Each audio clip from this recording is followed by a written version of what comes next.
साध संगत जी, प्रेम से कहना धन निरंकार जी। एक नई साखी के साथ स्वागत है आप सभी का आपके ही अपने चैनल पर। आज की हमारी साखी का विषय है छल। चलिए सुनते हैं आज की ये साखी। साध संगत जी, ये तो हम सभी जानते हैं कि रावण की मृत्यु के बाद भगवान श्री राम ने कई वर्षों तक अयोध्या पर राज्य किया। उसके बाद उन्होंने निर्वाण लिया और अपनी लीला समाप्त की। लेकिन रामायण के कुछ संस्करणों में हमें एक और बड़ी रोचक कथा जानने को मिलती है। उस कथा के अनुसार श्री राम जी को राज्य करते हुए जब कई साल बीत गए थे, उनकी कृपा से महाबली हनुमान भी चिरंजीवी बन चुकी थे और कल्प के अंत तक जीवित रहने वाले थे। वही श्री राम जी के मुख्य द्वार के रक्षक भी थे। श्री राम द्वारा त्यागे जाने के बाद उन चारों भाइयों में सबसे पहले लक्ष्मण जी ने अपने शरीर का त्याग किया। लक्ष्मण और देवी सीता के ना रहने के कारण श्री राम जी का मन भी संसार से उचट गया। इसी वजह से उन्होंने अपनी लीला समाप्त करने का निर्णय लिया। मनुष्य रूप में तो थे, तो मृत्यु को अंगीकार करना उनकी लीला का अंतिम चरण था। यही सोचकर भगवान श्री राम जी ने यमराज को आमंत्रित किया। यमराज आए तो सही, किंतु जब उन्होंने द्वार पर पवन पुत्र को देखा तो वो सोच में पड़ गए कि अब श्री राम जी प्रभु तक कैसे पहुंचा जाए। हनुमान किसी भी स्थिति में मृत्यु को अपने प्रभु तक पहुंचने नहीं दे सकते थे और उनसे युद्ध करके अंदर जाना किसी के बस की बात नहीं थी। तो ये बात यमराज ने प्रभु श्री राम जी से कही। जब प्रभु श्री राम जी ने ये सुना तो उन्होंने हनुमान जी को बुलाकर बहुत समझाया कि जिसने भी जन्म लिया है उसकी मृत्यु होनी ही है, इसीलिए अब वो हठ छोड़ें और उन्हें इस संसार का त्याग करने दें।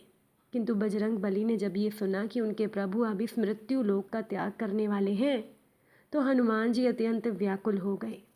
अब तक उन्हें पता ही चल चुका था कि यमराज द्वार से प्रवेश करना चाहते हैं, इसीलिए हनुमान जी और तत्परता से पहरा देने लगे, जिससे कि श्री राम जी के निर्वाण में विलंब होने लगा। श्री राम जी ये जानते थे कि जब तक हनुमान द्वार पर है उनका निर्वाण लेना असंभव है। इसी कारण प्रभु श्री राम जी ने हनुमान को छल से अपनी माया से अवगत कराने का निश्चय किया। एक दिन जब हनुमान जी श्री राम जी के समक्ष थे, तो श्री राम जी ने जानबूझकर अपनी अंगूठी भूमि के एक छिद्र में गिरा दी। फिर उन्होंने हनुमान से कहा, पवन पुत्र, ये अंगूठी मुझे सीता ने दी थी, इसीलिए मुझे अत्यंत प्रिय है। अतः आप इस अंगूठी को यथाशीघ्र ढूंढ कर ले आए। अपने प्रभु की आज्ञा पाकर हनुमान जी सूक्ष्म रूप धर कर उस छिद्र में घुस गए और अंगूठी खोजते हुए पाताल में नागलोक तक पहुंच गए। वहां जब नागों ने उन्हें कुछ खोजते हुए देखा तो वो सभी नाग उन्हें नागराज वासुकी के पास ले गए। तो हनुमान जी ने वासुकी को प्रणाम किया और वहां आने का अपना प्रयोजन बताया। तब उनकी बात सुनकर वासुकी हंसने लगे और कहने लगे, तो इस कल्प में श्री राम जी का अवतरण समाप्त हो ही गया। हनुमान जी को कुछ समझ नहीं आया। तब वासुकी उन्हें लेकर पाताल के गर्भ में लेकर चले गए, जहां एक जैसी अंगूठियों का ढेर लगा हुआ था। उन्होंने हनुमान जी से कह दिया कि श्री राम जी की अंगूठी ढूंढ लें। तब बजरंग बली बड़े परेशान हुए कि अंगूठियों के इस ढेर में से वो श्री राम जी की अंगूठी कैसे ढूंढें। फिर बजरंग बली ने पहली अंगूठी उठाई तो उसमें उन्हें श्री राम जी का चिन्ह दिखा। हनुमान जी प्रसन्न हो गए और वापस जाने को मुड़े ही थे कि उनका ध्यान वहां पड़ी हुई अन्य अंगूठियों पर पड़ा। तो वो ये देखकर हैरान रह गए कि सभी अंगूठियां एक जैसी ही थी। सभी में श्री राम का चित्र अंकित था। उन्होंने नागराज वासुकी से इसका रहस्य पूछा। तब उन्होंने कहा कि आपको क्या लगता है कि आज तक केवल एक ही श्री राम अवतरित हुए हैं? आज से पहले असंख्य श्री राम अवतरित हो चुके हैं और आज के बाद भी असंख्य श्री राम अवतरित होते रहेंगे। यही परमपिता ब्रह्मा द्वारा रचित सृष्टि का विधान है। इसी को ही सृजन और विनाश का चक्र कहते हैं। ब्रह्मा जी के आधे दिन को एक कल्प कहा जाता है, जिसमें 1000 चतुर्युग होते हैं। प्रत्येक कल्प में उन्हीं सहस्त्र चतुर्युग के किसी त्रेता में श्री राम अवतरित होते हैं। यही नहीं, स्वयं आप भी हर कल्प में जन्म लेते हैं और इस अंगूठी को ढूंढते हुए यहाँ आते हैं। तब आपकी अनुपस्थिति में श्री राम अपनी लीला समाप्त करके यमराज के साथ अपने लोग वापस चले जाते हैं। इस प्रकार इन अंगूठियों का ढेर बढ़ता रहता है। भविष्य के श्री राम की अंगूठियों के लिए अभी भी यहाँ बहुत जगह है। तब हनुमान जी भगवान की लीला समझ गए और उन्हें ये भी समझ में आ गया कि भले ही वो नारायण का अवतार हों, यदि वे पृथ्वी पर अवतरित होते हैं तो उस रूप में उनकी मृत्यु होना भी अवश्यंभावी है। यदि ईश्वर स्वयं अपने बनाए हुए विधान का उल्लंघन करेंगे तो सृष्टि में अराजकता फैल जाएगी। हनुमान जी के मन की व्यथा समाप्त हो गई और वो पुनः वापस धरती लोक पर आ गए। वहाँ आकर उन्हें पता चला कि श्री राम जी अपने दोनों भाइयों के साथ निर्वाण ले चुके हैं। साथ ही साथ जिन देवताओं के अंशों ने पृथ्वी पर अवतार लिया था वे भी पुनः अपने लोक को लौट चुके थे। श्री राम जी के बिना हनुमान को वो पृथ्वी अच्छी नहीं लग रही थी, किंतु उन्हें ये समझ में आ गया कि कदाचित इसी कारण श्री राम जी ने उन्हें कल्प के अंत तक जीवित रहने का वरदान दिया था, ताकि वे उनकी कथाओं का प्रचार प्रसार करते रहें। साथ संगत जी, चिरंजीवी हनुमान आज भी इस लोक में उपस्थित हैं और सृष्टि के अंत तक राम कथा भी उनके साथ उपस्थित ही रहेगी। साथ संगत जी, एक दिन हनुमान जी जब सीता माता की शरण में आए तो उनके नैनों में जल भरा हुआ था। वो बैठ गए शीश झुकाए। सीता जी ने पूछा कि लाडले बात क्या है, किस कारण ये उदासी छाई हुई है और तुम्हारे नैनों में नीर क्यों भरा है। हनुमान जी बोले, मैया आपने कुछ वरदान दिए हैं, अजर अमर की पदवी दी है और बहुत सम्मान दिए हैं।